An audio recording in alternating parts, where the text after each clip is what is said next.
Hello and welcome to TechyChats, the space to listen and learn from our inspiring guests in tech. I'm Rachel and today I am joined by Dan Sodergren. So welcome, Dan. Thank you. Hello. I'm super excited for today's chat with Dan because not only is Dan the co-founder of YourFLOCK, which we'll come to in a second, but Dan is a digital trainer, a keynote speaker, a serial tech startup founder and a media spokesperson. Dan is a digital marketing and technology expert for the BBC, and you might have seen him on a few programmes such as BBC Watchdog, The One Show and Rip Off Britain, to name a few. So Dan, your passion lies within the future of work, remote working, and you're also the diversity and inclusion head for the Manchester Publicity Association. And you wear many, many hats, and I've only mentioned a few. So will you tell us a little bit more about yourself, what you do, and what you do at YourFLOCK as well? Yeah, no, happy to. Thank you very much for such a lovely intro. Yes, my apologies to everyone. It's rather long for the very reason that I'm very old. So I've had lots of time to do loads of stuff, and that's the reason why. So I've had the joy of having about 10 different companies so far. So when you say serial entrepreneur, you're right. But my mum might say serial failure. She'd also be right. You'd both be right, by the way. She's a cruel woman, is Jane. No, she's not. Sorry, mum. It's not. She's lovely. You'd never say that. Anyway, other people would, but they'd be right to you. So yeah, I'm a serial entrepreneur. Yes, true, but also, only a couple of businesses have got me onto the beach in Mexico, which is always the kind of the plan. And to do remote work now, of course, remote work has become extremely fashionable. Yeah, that's what YourFLOCK does. YourFLOCK allows managers to look at their remote teams and assess them based on their values, and so it's a very hot place to be at the moment. So YourFLOCK.co.uk, have a look. It's a lovely space to be, and that does align to the diversity and inclusion stuff that I do as well. So, like I said, with the Manchester Publicity Association, and yes, that's one of my other joys, because diversity in tech is so important. If we don't get this right now, it's going to damage the world itself. It's that serious. We're looking at now at the growth of AI and all these other things, and if we do it in a biased way, then it will be awful for a very long time. So we have to be really, really careful on that. You're the Chief Innovation Officer, is that right? I'm just right. Found that online.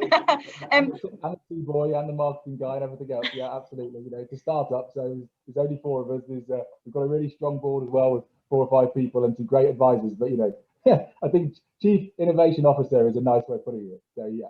That's a really cool title. What does like a day-to-day look like for you, especially within a startup?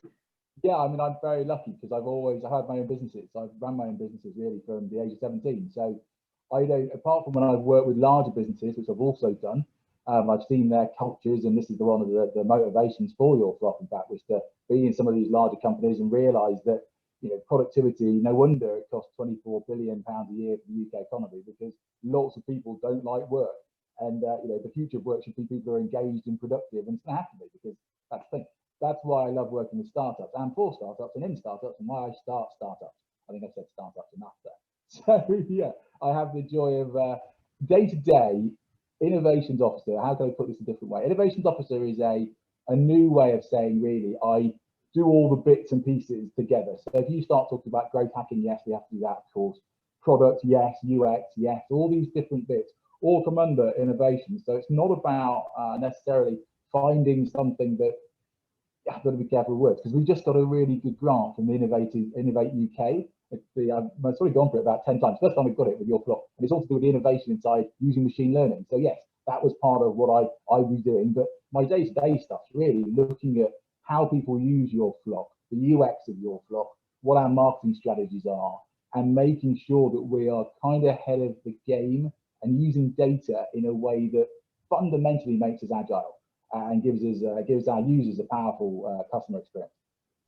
Excellent. How does diversity and inclusion come into all of that? So obviously you do that in your kind of spare time, but I'm guessing it leaks into everything you do. So how does that work with what you do at your startup? Yeah, really good question. I mean, I'm very lucky because I've got to be, complete transparency. I invested in FLOCK many moons ago. I invested in it first. So I'm not only do I work for FLOCK, I invested in it. So in fact, the first person to invest a lot of money in FLOCK, I think. And then we went on to an accelerator, went to Portugal. Michal, who's the actual founder, I'm co-founder. So diversity and inclusion has been part of our DNA from day one.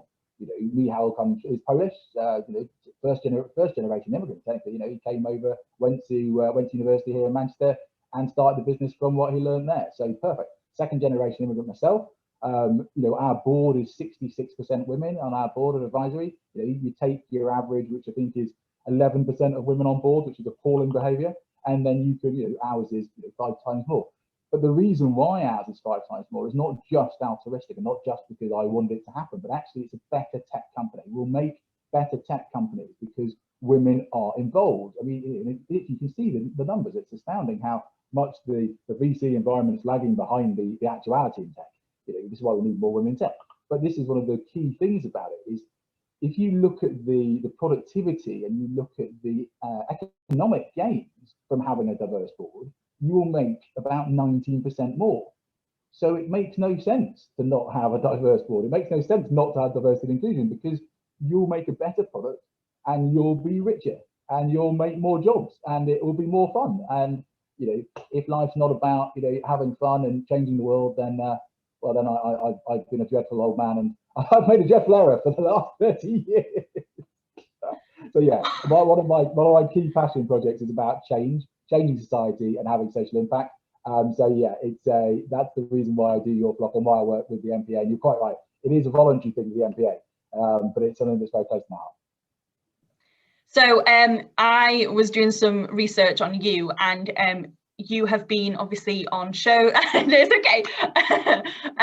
You've been on different like BBC shows and presenting. I think it was about 2009 where you were talking about how important diversity and inclusion is. We have made steps as a whole industry to go forward, but it's still not good enough. Like, what do you know why? You've got to say with the MPA, the reason why we did this thing called the big idea, which is the hashtag the big idea, is to broadcast the big idea. And the big idea for 2021 should be, and idea stands for inclusion, diversity, equality, and action. And the key thing here is action. We've got to take more action. It's all very well talking about this stuff, and for several years the MPA has been talking about stuff. And I said, look, no disrespect to anyone, we've got to do stuff now. Now, the report that Liz did and some other folk did a couple of years ago was brilliant because it said what we need to do is have more role models in the industry. We work in creative, digital, and tech. Yeah, of course we do. We need to have more role models. If you can't see it, you can't be it. That's got to be kind of number one. Yeah, so we've got to have more. But now this is the weird thing about it. This is just a marketing job, you know. And my first company was an ecologically sound fashion label, so that's not true. THTC. So sorry, THTC. That was the first company. Second company was Spearfish. And that's a marketing company. Yeah. And marketing is really, really important. If you can get the marketing right about diversity and inclusion, I know that things will change. I know it takes a long time. And, you know, I was talking about it a decade ago, but I had an augmented reality company 12 years ago, you know, ahead of the curve. But this bit can't be ahead of the curve. You know, we're not talking about stuff which is new. This is a problem that's been decades old. We cannot keep saying, oh, that's bad, I wonder why. It's not the why. It's how do you fix it? And the way you fix it is you put quotas on things. And you punish companies that don't do it. You just punish them economically. It's not complicated. It's like, if you've got a sexist all-male board, you're going to get taxed higher. And believe me, they'd stop instantly because you hit them where it hurts. You hit them economically, and that's the end thing. Now, you could then say, oh, but that's not fair because blah, blah, blah, but it's nonsense. All that other stuff is nonsense. No, yes, it is fair. That's exactly what it is. Not only is it fair, it's better for society and it's better for the company. So to answer your question, I don't know why people don't do it more, but I have a feeling it's the people who have the power don't want to give up the power, is my guess. Which I know sounds a bit, you know, a bit sociological, but it's, you know, that's the case. Do you think it's a bit of a circle? So younger girls getting into tech, do you think we need to do a lot more work there to kind of get them aware of tech? I've seen some data recently about young girls in like high school age, and they're not as interested in technical and creative with an aspect of tech roles. So they might be interested in creative art and design, maybe fashion, but the data's there that says they're not really interested in creative, maybe game design. So right, okay, now I've got that. Sorry, I just gone because I just interrupted you. Sorry. That's fine. I was just going to say, what do you think? Like, how do we need anything there? I get so passionate about it. I interrupted you, which is terribly rude. My apologies. I used to work for an organisation called UTC at Media City, which is basically founded to kind of get rid of that proposition. To kind of, it's all part of the STEM pipeline and criticism. I haven't read the data, so I certainly can't say no to the data. All I can give you is anecdotal stuff and some data stuff. But anecdotally, I don't think that is true. I don't think it's because of how you position it. Yeah. So if you make, like a great example, I'll spin it into the tech scene a bit later on. Yeah. Let's say you create a tech company and the culture, without you realizing it, the culture is sexist. Now, it doesn't mean that you are sexist, but it most probably implies you most probably are. But let's say you do, like, you all go out at 4:30 on a Friday and all drink. Yeah, and that just instantly alienates all young mums. So you just don't have any that work for you. Or you have them that work for you for a bit, and 34% of people leave their job because of culture mismatch. Yeah, now this could be exactly the same in schools. 34% of people don't take a course because of culture mismatch or how it's taught. Yeah, so you say, my daughter's 10. Yeah, she's massively into Roblox. Yeah, she absolutely loves it, and she just is like, it's so funny. I was saying to them, like, this weekend on, and we're going to make a T-shirt and you're going to sell it. And she's like, Dad, I made that. Like, I watched YouTube yesterday and I've started to do that. I was like, I'm so proud of you. But also, I didn't tell her to do it. I was going to tell her on this Saturday because I was so excited by it, but she just did it by herself. So I think there's a bit of a thing about, especially around gaming. Loads of people think, it's just nonsense.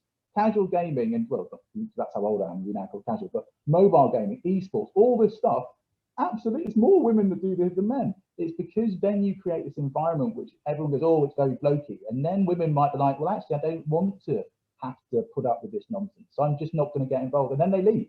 That's the biggest problem. The biggest problem in tech, I think, is people leaving toxic, I won't say masculine, but toxic environments that don't let diversity and inclusion thrive. That's the issue. The bigger issue with tech as well is actually, so women don't get enough of the money.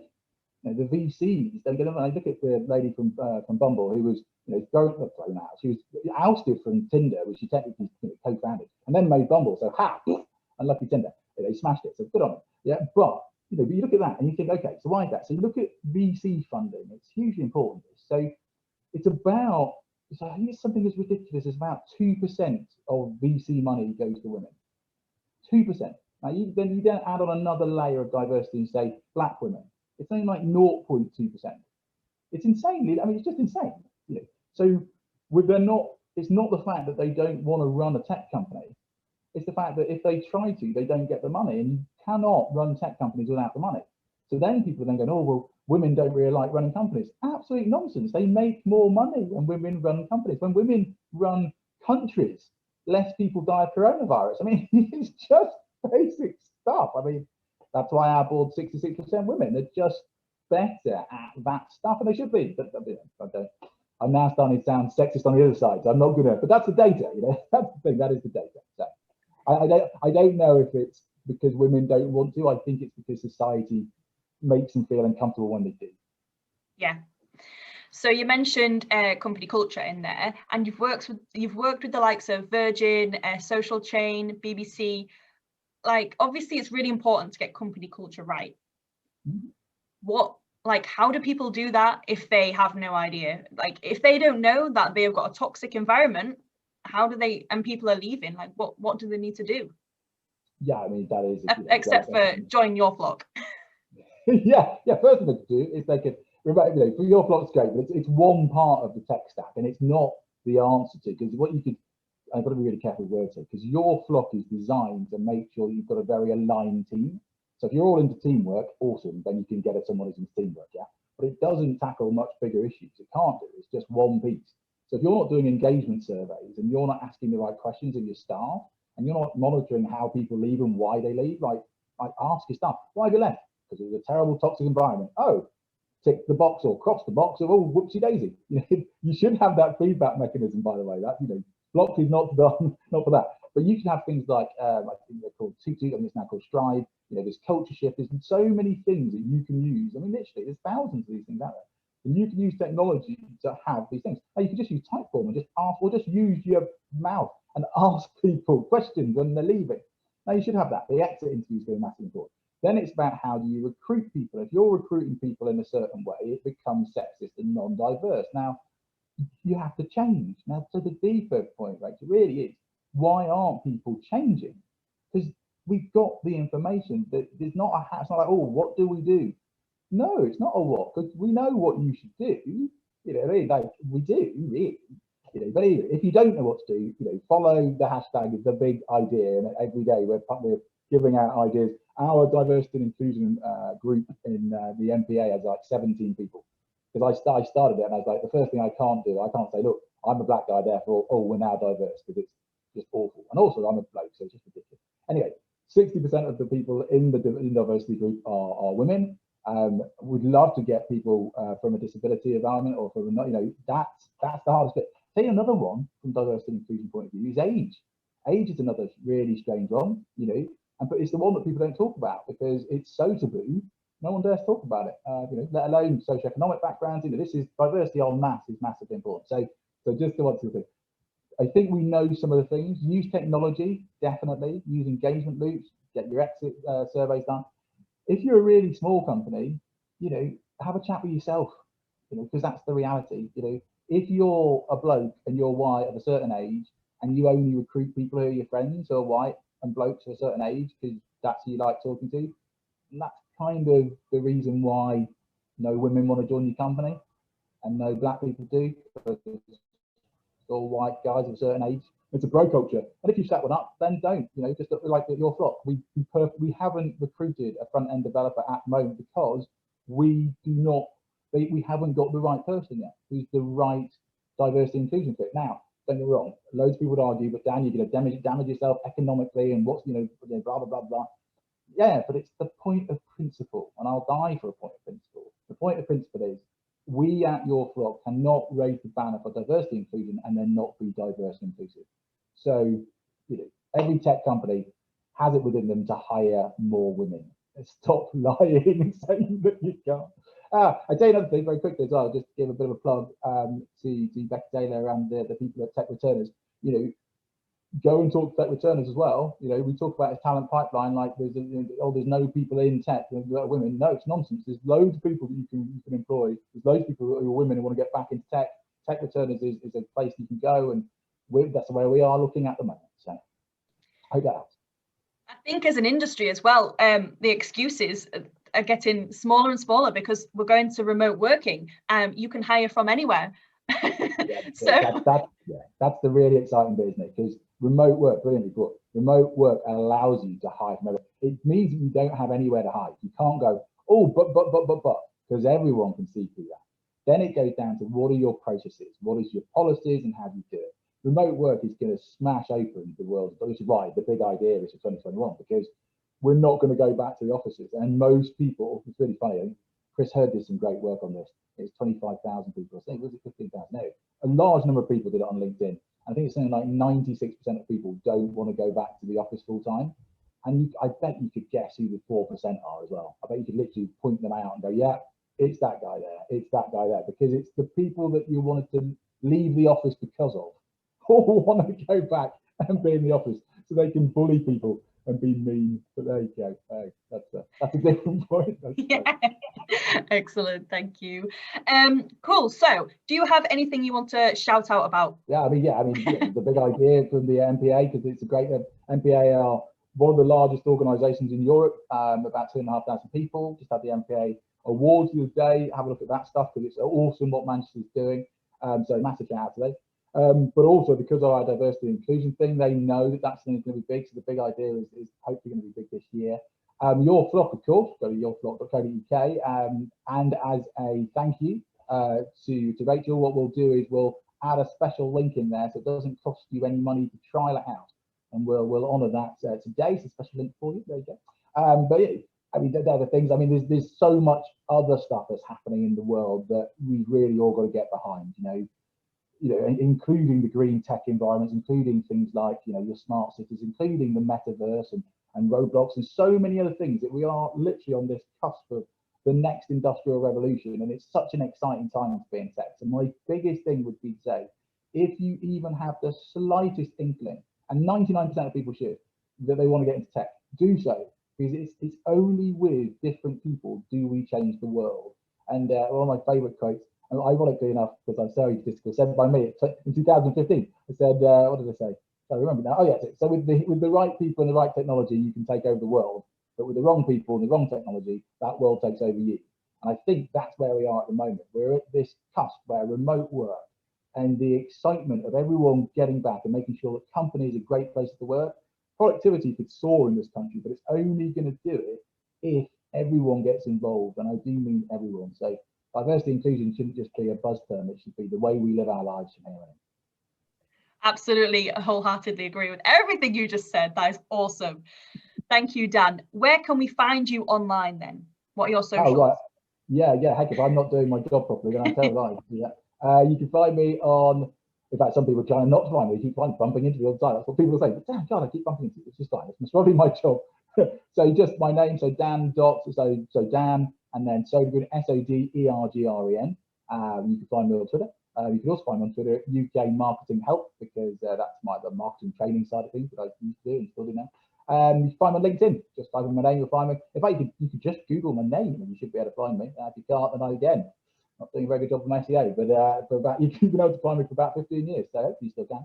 And yeah, have a look for the MPA stuff, because that's really, really important. But anyone wants to come and chat with me about diversity, inclusion, about company culture, employment engagement, that kind of stuff, especially, women wanting to get into tech, especially from diverse backgrounds, please come and talk to me. I will put you in touch with recruiters who specialize in this, but also companies as well. And it's not completely altruistic, of course, because YourFLOCK wants to get as many people involved as possible and take over the world. So, but if we can't change society, what can we do? Exactly. Brilliant. Thank you so much, Dan, for being on TechyChats. I have absolutely loved having this conversation with you. You are a beam of energy. Absolutely brilliant. So thank you so much.